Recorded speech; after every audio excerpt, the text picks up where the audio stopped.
You know, just like in any relationship, there are moments to where it seems like nothing is going on. The relationship feels dull and stale. Passion has disappeared. Love has left the building. And then you have all kinds of relationship coaches that will tell you how to ignite the fire of passion back in the relationship again. But how do you do that when it comes to the relationship with Christ? Do you ever feel depressed during your walk with Him? And do you feel that it's sinful? Let's talk about it.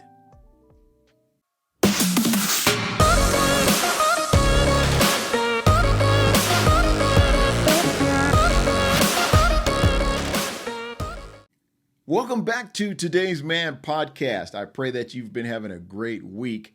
And if this is your first time here, please be sure to like, follow, and share. And thank you so much for tuning in. If you're listening on the audio, on Spotify, or wherever you listen to your podcast, thank you for tuning in. And if you're watching on Facebook, TikTok, and YouTube, this is Vol.155, part 6 of a 7-part series dealing with depression. And the theme is called numb, because I understand all too well how problems in life can be so debilitating that you just feel numb. You stop feeling love, you stop feeling joy, you stop feeling happy, you even stop feeling pain. Now, I don't know about you, but I've learned, and I'm learning, that Christians today have a rather sensitive relationship with depression. Some people categorically say it's a sin.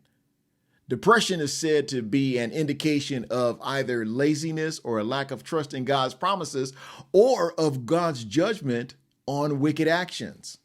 Now, I've had people ask, what is there to be depressed about? Because we know that God is a good God and He's a loving God and that we are secure in Him.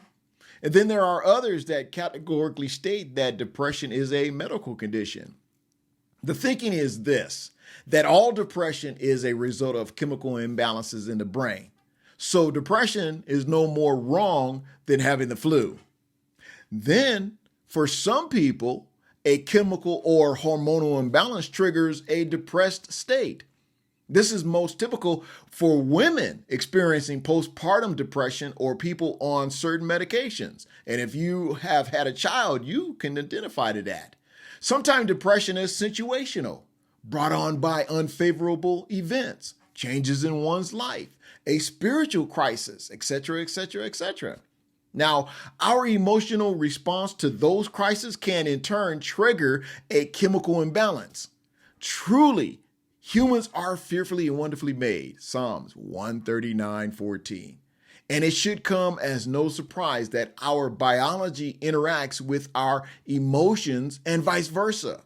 Follow me here. Once a person is depressed, the cycle of hormonal imbalance and negative emotions can be a difficult thing to break. Whether the emotions cause the biology to change or the biology cause the emotions to change, the resulting symptoms are the same. Let me share something with you real brief. There was something that my wife and I were dealing with in our first few months of marriage. Every month, about the same time, my wife would have these emotional flare-ups. And I mean, she was acting, in my mind, cuckoo for Cocoa Pops. And there were many days that I had to tell her, babe, you tripping. And I don't even think you realize how hard you tripping. I kept thinking to myself, it's way too early in the marriage to be having these types of issues. It wasn't until she reached out and talked to a really good spiritual advisor friend of ours. And she pointed out that what she was dealing with was in fact an imbalance of her hormones. And she suggested taking something called evening primrose. Y'all need to write that down. And I'm going to tell y'all, that did the trick. My wife wasn't sad and crying and being all about her feelings and emotions like she used to be. That was some good advice. See, this is why you need to have good, trusting spiritual advisors that are friends. Having a medical condition is not a sin. However, what brings a person to that condition could be rooted in sin. Did you catch that? For instance, it is not wrong to have diabetes, But it is wrong to be a glutton, and the two are sometimes related. Also, how a person responds to a genuine medical condition could also be sinful. For example, it could be sinful for a person with diabetes to use his disease to manipulate others or to adapt a victim mentality or an attitude of entitlement. I've seen people do that. Hear me good on this. Depression is not exclusively a medical issue, and it is not exclusively an emotional or spiritual issue.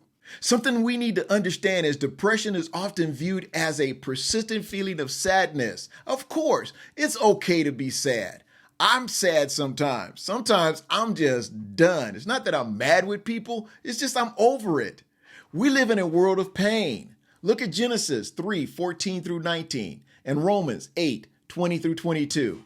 And remember when Jesus wept over the death of his friend Lazarus in John 11:35?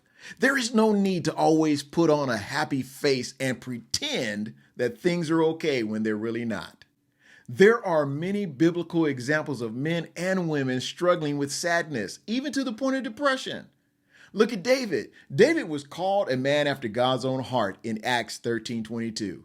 And he wrote in Psalms 56:8, "Record my misery, list my tears on your scroll. Are they not in your record?" Now, David did not gloss over any of his sadness. He expressed all of them to God, and we can read all about them in many of his books. Both Moses in Numbers 11:15 and Elijah in 1 Kings 19:3 through 5. Two heroes of faith confessed to God that they preferred to die than live in their current reality. Neither Moses or Elijah were rebuked by God for their feelings. Rather, they both were met with God's love and provision. Let me wrap this up.